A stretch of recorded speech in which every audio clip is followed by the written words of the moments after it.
For those who may be fully vaccinated against COVID-19 or recovered from previous infections, the risks have not gone away. In fact, getting reinfected by new superinfectious Omicron subvariants BA.4 and BA.5 is driving up cases dramatically. We're now seeing about 25% of all the cases representing reinfections.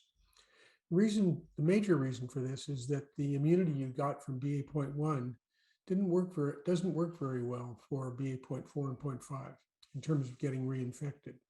It works very well in terms of preventing hospitalization and death, but not for reinfection.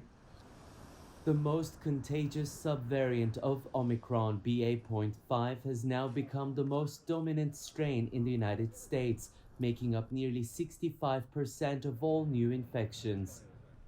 A significant jump from only 17% last month, proving itself to be one of the most contagious coronavirus strains to date.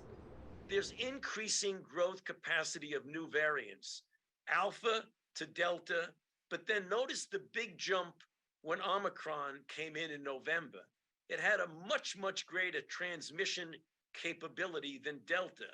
But over the last several months, we've seen each successive variant have a bit of a transmission advantage over the prior one.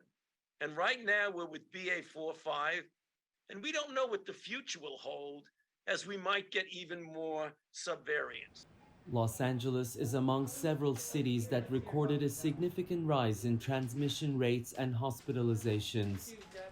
Public health officials in Los Angeles warned that a mask mandate could be reimposed by the end of the month if the ongoing trend continues. When you have a lot of cases and a lot of transmission, your case rates are really high, and everyone knows ours are really, really high. And you start seeing increases in what's going on in your hospitals, that's a time to start getting worried and to start trying to do something to slow down transmission. We're not going to be able to completely eliminate transmission of these highly infectious new subvariants.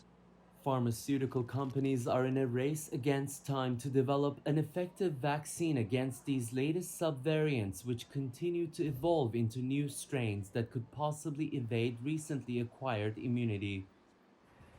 And at a time when most restrictions had been lifted in much of the country, the use of masks could once again become the safest weapon for protection from the virus. It is Tiyansan, CGTN, Los Angeles.